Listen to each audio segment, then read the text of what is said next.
Hi friends, welcome to Deepika reviews. Kalavari Kodalu Kanaka Mahalakshmi upcoming ఎపిసోడ్లో ఏం జరగబోతుందో తెలుసుకోవాలనుకుంటున్నారా? అయితే ఛానల్ను సబ్స్క్రైబ్ చేసుకొని సపోర్ట్ చేయడం మర్చిపోకండి. విహారి తాగుతూ ఉంటే యమున విహారిని చూసి, నానా విహారి, నిన్ను ఎలా మామూలు మనిషిని చేసుకోవాలో అర్థం కావట్లేదు అని చెప్పి ఏడుస్తూ ఉంటుంది. అప్పుడే పండు యమున దగ్గరకు వస్తాడు. ఏడుస్తున్న యమునను చూసి, యమునమ్మ ఏడవకండి అని చెప్పి చెప్తూ ఉంటాడు. ఏడవకుండా ఎలా ఉండమంటావు పండు? చెట్టంతా కొడుకు కళ్ళ ముందే తాగుతుంటే చూసి తట్టుకోలేకపోతున్నాను అని యమున ఏడుస్తూ ఉంటుంది. విహారిని మామూలు మనిషిని ఎలా చేయాలో అర్థం కావట్లేదు పండు. ఆ దేవుడు ఎందుకు వీడికి ఇన్ని కష్టాలు ఇచ్చాడో అర్థం కావట్లేదు. చిన్న వయసులోనే బాధ్యతను నెత్తిన వేసుకున్నాడు అని చెప్పి యమున బాధపడుతూ ఉంటుంది. లక్ష్మమ్మ వస్తే తప్ప విహారీ బాబు మామూలు మనిషి అవడు యమునమ్మ అని పండు చెప్తూ ఉంటాడు. లక్ష్మి ఎక్కడ ఉందో ఏంటో, లక్ష్మి ఎందుకు అసలు ఇంటి నుంచి వెళ్ళిపోయిందో, లక్ష్మి తిరిగి వస్తే బాగుండు పండు అని చెప్పి యమున అంటూ ఉంటే, లక్ష్మమ్మ తిరిగి రాదు యమునమ్మ అని చెప్పి పండు చెప్తూ ఉంటాడు. అదేంటి పండు అంత మాట అన్నావు అని యమున అడుగుతూ ఉంటుంది. లక్ష్మమ్మ కావాలనే ఈ కుటుంబం సంతోషంగా ఉండాలనే అందరికీ చెప్పకుండా వెళ్ళిపోయింది. అలాంటి లక్ష్మమ్మ మళ్ళీ తిరిగి ఎలా వస్తుంది యమునమ్మ అని పండు చెప్తూ ఉంటాడు. అవును పండు, నువ్వు చెప్పింది కూడా నిజమే. లక్ష్మి కోసం వెతకని ప్లేస్ అంటూ లేదు.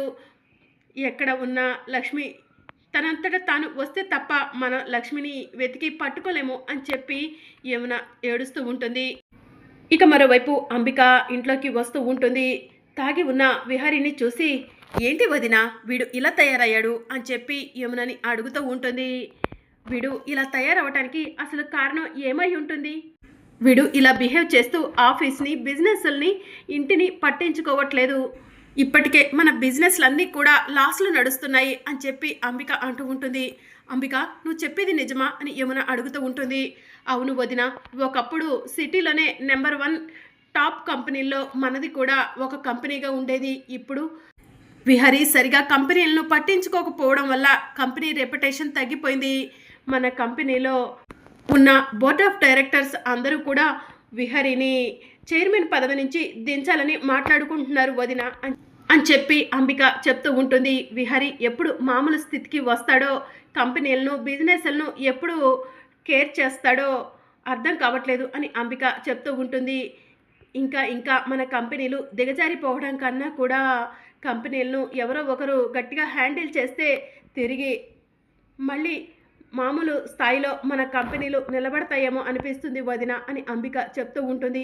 అవును అంబిక, విహారీని చూస్తుంటే ఇప్పట్లో మామూలు మనిషి అయ్యేలా లేడు. కంపెనీలను, బిజినెస్ని చూసుకోవడానికి వేరే మనిషిని నియమిస్తే మంచిదేమో అనిపిస్తుంది అని చెప్పి యమున అంబికతో చెప్తూ ఉంటుంది. నాది కూడా అదే ఉద్దేశం వదిన అని చెప్పి అంబిక చెప్తూ ఉంటుంది. ఇప్పుడు వేరే మనిషిని నియమిద్దామన్నావు, త్వరలోనే నువ్వే కంపెనీని హ్యాండిల్ చేయి అంబిక అనే మాట నీ నోటి నుంచే వచ్చేలా చేస్తాను వదిన అని చెప్పి అంబిక మనసులో అనుకుంటూ అక్కడి నుంచి వెళ్ళిపోతుంది. ఇక మరోవైపు మార్నింగ్ అవుతుంది. బామ్మ కనక మహాలక్ష్మి శ్రీమంతానికి అన్ని ఏర్పాట్లు చేస్తూ ఉంటుంది. ముత్తైదులంతా కూడా వస్తూ ఉంటారు. అమ్మ సిరి ఇప్పుడే వస్తాను అని చెప్పి బామ్మ అంటూ ఉంటే, బామ్మ ఇప్పుడు ఎక్కడికి వెళ్తున్నావు అని కనక మహాలక్ష్మి అడుగుతూ ఉంటుంది. శ్రీమంతానికి కావలసిన కొన్ని వస్తువులు తీసుకురాలేదమ్మా, వాటిని వెళ్ళి తీసుకొస్తాను అని బామ్మ చెప్తూ ఉంటుంది. ఈ శ్రీమంతం ఇవి వద్దని చెప్తున్నా కూడా వినిపించుకోకుండా ఏర్పాట్లు చేస్తున్నావు.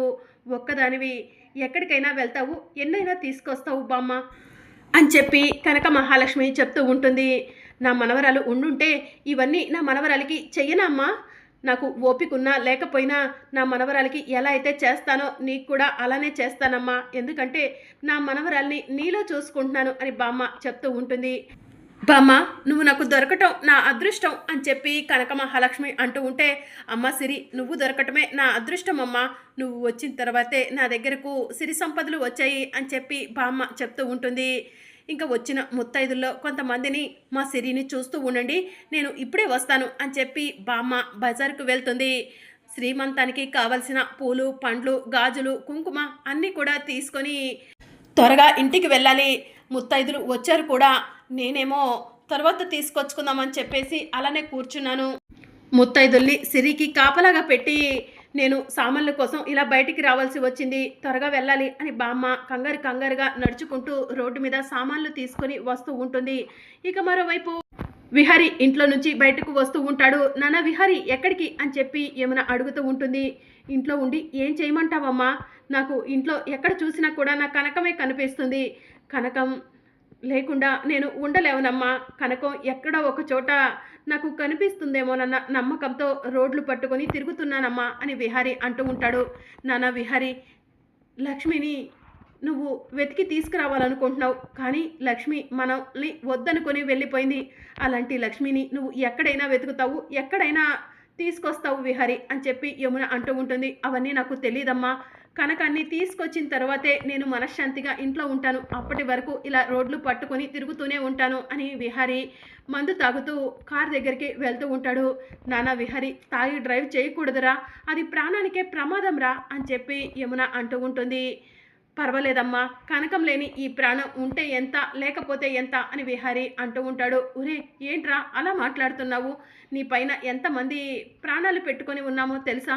నువ్వు లేకపోతే మేమంతా ఎలా బతుకుతాము అని చెప్పి యమున అంటూ ఉంటుంది. నాకు మాత్రం నా లక్ష్మి పైనే ప్రాణాలు ఉన్నాయమ్మా. లక్ష్మి కనిపిస్తేనే నా ప్రాణాలు నిలబడతాయనిపిస్తుందమ్మా అని విహారి అంటూ ఉంటాడు. అయ్యో భగవంతుడా, నా కొడుకు విహారిని ఎందుకు ఎలాంటి పరిస్థితిలో ఉంచావు? వాడు ఏం తప్పు చేశాడు, ఏం పాపం చేశాడు, వాడికి ఎందుకు ఇన్ని కష్టాలు ఇచ్చావు అని చెప్పి యమున దేవుణ్ణి అడుగుతూ ఏడుస్తూ ఉంటే అప్పుడే విహారి కార్ డ్రైవ్ చేస్తూ స్పీడ్గా వెళ్తూ ఉంటాడు. పండు, నాకు చాలా భయంగా ఉందిరా. విహారి ఎంత చెప్తున్నా వినిపించుకోకుండా స్పీడ్గా కార్ డ్రైవ్ చేస్తూ తాగుతూ వెళ్ళిపోయాడురా అని చెప్పి యమున ఏడుస్తూ ఉంటుంది. ఇక మరోవైపు బామ్మ శ్రీమంతానికి కావలసిన సామాన్లు కొనుక్కొని నడుచుకుంటూ వెళ్తూ ఉంటుంది. అబ్బా, ఎండలేంటి ఇంత ఎక్కువగా ఉన్నాయి, త్వరగా ఇంటికి చేరుకోవాలి. ఈ ఎండలతో పాపం సిరి ఎలా తట్టుకుంటుందో ఏంటో అని చెప్పి బామ్మ మనసులో అనుకుంటూ ఇంటికి నడుచుకుంటూ వెళ్తూ ఉంటుంది. మరోవైపు విహారి, కనకం ఎక్కడున్నావు కనకం, నాకు ఒక్కసారి కనిపించు కనకం, ఇక నిన్ను వదులుకోను కనకం అని చెప్పి కనక మహాలక్ష్మి కోసం రోడ్లన్నీ కూడా వెతుక్కుంటూ తాగుతూ కార్ స్పీడ్గా డ్రైవ్ చేస్తూ ఉంటాడు. ఇక మరోవైపు బామ్మ రోడ్డు మీద నడుచుకుంటూ వెళ్తూ ఉంటే కనక మహాలక్ష్మిని రేప్ చేయాలని చూసిన రౌడీలను బామ్మ కొట్టి కనక మహాలక్ష్మిని తన ఇంటికి తీసుకొస్తుంది కదా. ఆ రౌడీలు బామ్మను చూసి, ఓసే ముసల్దానా, సరిగ్గా మాకు దొరికిపోయావే, ఒంటరిగా ఉన్నావు, నిన్ను వేసేస్తాము అని మనసులో అనుకొని బామ్మ దగ్గరకు వచ్చి, ఏయ్ ముసలి, ఏంటే ఎక్కడి నుంచి వస్తున్నావు అని చెప్పి అడుగుతూ ఉంటారు. రౌడీ ముండా కొడుకులారా, ఏంట్రా, ఏం కావాలరా మీకు అని బామ్మ అరుస్తూ ఉంటుంది. మేము రౌడీ ముండా కొడుకులం కదా, నీ అంతు తేలుస్తాం. ఆ రోజు ఆ అమ్మాయిని మా నుంచి కాపాడి ఎక్కడికి తీసుకెళ్ళావే, నీ ఇంట్లోనే ఉందా, పదవే పోదాం అని చెప్పి రౌడీలు బామ్మను అంటూ ఉంటే, ఎక్కడికి వస్తారా దుర్మార్గుల్లారా, ఆ అమ్మాయిని కాపాడటం కోసం మిమ్మల్ని చంపటానికి కూడా వెనకాడను అని బామ్మ అంటుంది. మమ్మల్ని చంపుతావా, చూద్దామా, నిన్ను చంపి నీ ఇల్లు వెతుక్కుంటూ వెళ్ళి ఆ అమ్మాయితో మా పనులు పూర్తి చేసుకుంటాం అని రౌడీలు అంటూ ఉంటారు. ఇక బామ్మను కొట్టడానికి రౌడీలు కర్రను పైకి ఎత్తడంతో అప్పుడే సడన్గా విహారి వచ్చి కార్ డోర్ ఓపెన్ చేస్తాడు. దాంతో కార్ డోర్ రౌడీలకు తగిలి రౌడీలు కింద పడిపోతారు. ఎవడ్రా నువ్వు అని రౌడీలు విహారీ దగ్గరికి వస్తూ ఉంటారు. ఇక విహారీ తాగిన మైకంలో రౌడీలను కొడుతూ ఉంటాడు. రే, మర్యాదగా ఇక్కడి నుంచి వెళ్ళిపో, ఈ ముసల్దాంతో మాకు పనుంది అని రౌడీలు అంటూ ఉంటారు. పెద్దదాన్ని పట్టుకొని ముసల్ని అంటావా, ఎంత ధైర్యం నీకు అని విహారీ రౌడీలను కొడుతూ ఉంటాడు. రే, మమ్మల్నే కొడతావు కదా, నీ సంగతి చెప్తాం అని రౌడీలు అంటూ ఉంటే ఇక విహారీ రౌడీలను ఇంకా బాగా కొడుతూ ఉంటాడు. దాంతో రౌడీలు అక్కడి నుంచి పారిపోతూ ఉంటారు.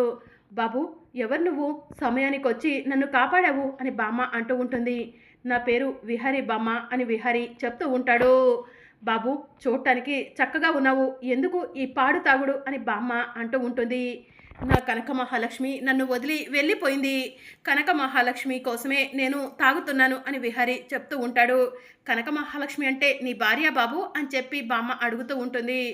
అవును, నా భార్య నన్ను వదిలి దూరంగా వెళ్ళిపోయింది, నా భార్య లేకుండా నేను బ్రతకలేవను అని చెప్పి విహారీ చెప్తూ ఉంటాడు. అయ్యో, ఎంత కష్టం వచ్చింది బాబు, నిన్ను వదిలి ఆ అమ్మాయి ఎందుకు వెళ్ళిపోయిందో ఏంటో అని చెప్పి బామ్మ అంటూ ఉంటుంది. బామ్మ, నా కనకం కనిపిస్తే నాకు చెప్తావా అని విహారీ అడుగుతూ ఉంటాడు. తప్పకుండా చెప్తాను బాబు అని చెప్పి బామ్మ అంటూ ఉంటుంది. అవును, నీ కనకం ఫోటో చూపించు బాబు, ఎక్కడున్నా నాకు కనిపిస్తే నీకు తీసుకొచ్చి అప్పచెప్తాను అని బామ్మ చెప్తూ ఉంటే, ఒక్క నిమిషం బామ్మ అని విహారీ కారు దగ్గరకు వెళ్తాడు. అవును బామ్మ, ఎక్కడ మీ ఇల్లు అని విహారీ అడుగుతూ ఉంటాడు. ఇక్కడికి దగ్గరలోనే బాబు అని బామ్మ చెప్తూ ఉంటే, సరే పద బామ్మ, నిన్ను ఇంటి దగ్గర దించేసి ఆ తర్వాత నా కనకం ఫోటోని చూపిస్తాను అని విహారీ చెప్తూ ఉంటాడు.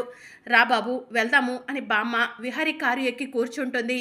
ఇక విహారీ బామ్మను తీసుకొని ఇంటి దగ్గరకు వస్తాడు. ఇక్కడే బాబు, ఇక్కడే, కారు ఆఫ్ చేయి అని బామ్మ చెప్పడంతో ఇక విహారీ కారు దిగి బామ్మ చేతిలో ఉన్న సంచిని తీసుకొని మెల్లగా కారు దిగు బామ్మ అని చెప్పి చెప్తూ ఉంటాడు. ఇక బామ్మ కారు దిగ్గానే సరే బామ్మ నేను బయలుదేరతాను అని విహారీ అంటూ ఉంటే, బాబు ఇంత దూరం వచ్చావు, ఇంట్లోకి రా బాబు, ఈరోజు నా మనవరాలు సిరికి శ్రీమంతం అని చెప్పి బామ్మ చెప్తూ ఉంటుంది. శ్రీమంతమా, నేను రానులే బామ్మ అని విహారీ అంటూ ఉంటే, పర్వాలేదు బాబు, నన్ను కాపాడావు, నా మనవరాలు సిరికి నిన్ను పరిచయం చేస్తాను, రా బాబు, రాను అనకు అని బామ్మ అంటూ ఉంటే, సరే బామ్మ పద వస్తాను అని చెప్పి విహారీ అంటాడు. ఇక బామ్మ లగేజ్ తీసుకొని విహారీని రెండవ చేత్తో పట్టుకొని ఇంట్లోకి వెళ్తూ ఉంటుంది. అదిగో శకుంతలమ్మ గారు వచ్చేసింది, ఇక శ్రీమంతం మొదలు పెడదాము అని ముత్తైదుదంతా అంటూ ఉంటే, ఇక కనక మహాలక్ష్మి వెనక్కి తిరిగి చూసేసరికి బామ్మ పక్కన విహారీ ఉంటాడు. విహారీని చూసిన కనక మహాలక్ష్మి షాక్ అవుతుంది. బామ్మ ఏంటి విహారీ గారిని తీసుకొచ్చింది, విహారీ గారి భార్యను నేనేనని బామ్మకు తెలిసిపోయిందా, అందుకే బామ్మ విహారీ గారిని తీసుకొచ్చిందా అని కనక మహాలక్ష్మి కంగారు పడుతూ ఉంటుంది. విహారీ గారు ఎలా ఉండేవాళ్ళో, ఎలా అయిపోయారో నేనే దానికి కారణం అని కనక మహాలక్ష్మి మనసులో అనుకుంటూ ఉంటుంది. అమ్మ సిరి, ఆ రౌడీలు నన్ను దారిలో చంపాలని చూశారమ్మా, ఈ బాబే నన్ను కాపాడాడు, బాబు నా మనవరాలు సిరి చూడు అని చెప్పి బామ్మ కనక మహాలక్ష్మిని విహారీకి పరిచయం చేస్తూ ఉంటుంది. బాబు ఇవిగో అక్షింతలు, మొదటగా నువ్వే మా సిరిని ఆశీర్వదించు అని బామ్మ విహారీ చేతికి అక్షింతలు ఇవ్వగానే విహారీ తాగిన మైకంలో కనక మహాలక్ష్మి తలపై అక్షింతలు వేయబోతూ ఉంటే కనక మహాలక్ష్మి కంగారు పడుతూ మొహం కనిపించకుండా దాచుకోవాలని చూస్తూ ఉంటుంది. అమ్మ సిరి, ఎందుకు మొహం దాచుకుంటున్నావు, చీరను అడ్డు తీయమ్మా, బాబు నిన్ను చూస్తాడు, బాబు నా మనవరాలు సిరి అక్షింతలు వేయి బాబు అని బామ్మ అంటూ ఉంటే ఇక విహారీ కనక మహాలక్ష్మికి అక్షింతలు వేయబోతూ కనక మహాలక్ష్మి మొహాన్ని చూస్తాడు. ఒక్కసారి విహారీ షాక్ అయ్యి అక్షింతలను కింద వేసేస్తాడు. బాబు నా మనవరాలు సిరి అక్కడ ఉంది, అక్షింతలు కింద వేసావేంటి బాబు, మళ్ళీ తీసుకో అని బామ్మ అంటూ ఉంటుంది. కనకం అని విహారీ అనటంతో, ఏంటి బాబు కనకం అంటున్నావు, ఆ అమ్మాయి నా మనవరాలు సిరి అని బామ్మ చెప్తూ ఉంటుంది. కాదు బామ్మ, ఈ అమ్మాయి నా కనక మహాలక్ష్మి, నా భార్య అని విహారీ అంటూ ఉంటాడు. ఇంకా దాంతో కనక మహాలక్ష్మి షాకింగ్గా లేచి నుంచొని ఏడుస్తూ ఉంటుంది. అమ్మ సిరి, ఈ బాబు ఏంటి అలా చెప్తున్నాడు, ఇప్పటి వరకు కనక మహాలక్ష్మి తన భార్యని తన్ని వదిలి వెళ్ళిపోయిందని చెప్పి కుమిలి కుమిలి ఏడ్చాడు, ఇప్పుడు నిన్ను చూసి కనక మహాలక్ష్మి అంటున్నాడేంటి అని చెప్పి బామ్మ అడుగుతూ ఉంటుంది. కనకం నన్ను వదిలి ఎందుకు వెళ్ళిపోయావు కనకం అని చెప్పి విహారీ కనక మహాలక్ష్మి చెంపలపై చేతులు వేసి కనక మహాలక్ష్మిని అడుగుతూ ఉంటాడు. కనక మహాలక్ష్మి ఏడుస్తూ ఉంటుంది. అమ్మ సిరి, నిన్నే అడుగుతుంది, ఈ బాబు ఇప్పటి వరకు చెప్పిన కనక మహాలక్ష్మి నువ్వేనా అని బామ్మ అడుగుతూ ఉంటుంది. అవును బామ్మ, నన్ను క్షమించవు, నా పేరు బయట పడితే నా గురించి అన్ని విషయాలు విహారీ గారికి తెలిసిపోతాయని అబద్ధం చెప్పాను, ఆయన ప్రేమించిన కనక మహాలక్ష్మిని నేనే, ఆయన్ని వదిలేసి వచ్చిన కనక మహాలక్ష్మిని నేనే అని చెప్పి ఏడుస్తూ ఉంటుంది. ఇంతలా ప్రేమించే భర్తను వదిలి ఎలా వచ్చావమ్మా అని బామ్మ అంటూ ఉంటుంది. నువ్వు ఆగు బామ్మ, ఎందుకు నన్ను వదిలి వచ్చావు కనకం, నీకోసం నేను పిచ్చివాడిని అయిపోయాను చూడు కనకం అని చెప్పి విహారీ అంటూ ఉంటాడు. నన్ను క్షమించండి విహారీ గారు అని కనక మహాలక్ష్మి అంటూ ఉంటుంది. ఇన్ని రోజులు నా ప్రేమకు నువ్వు దూరం అయ్యావు, నీ ప్రేమకు నేను దూరం అయ్యాను, క్షమాపణ అడిగితే అదంతా మళ్ళీ తిరిగి వస్తుందా కనకం అని విహారీ అంటూ ఉంటాడు. నువ్వు దొరికావని అమ్మకు తెలిస్తే అమ్మ సంతోషపడుతుంది, ఇప్పుడే అమ్మకు ఫోన్ చేసి చెప్తాను కనకం అని విహారీ అంటూ ఉంటాడు. మరి అప్కమింగ్ ఎపిసోడ్లో ఏం జరగనుందో తెలుసుకోవాలనుకుంటున్నారా? అయితే ఛానల్ను సబ్స్క్రైబ్ చేసుకొని సపోర్ట్ చేయడం మర్చిపోకండి. Thank you for watching.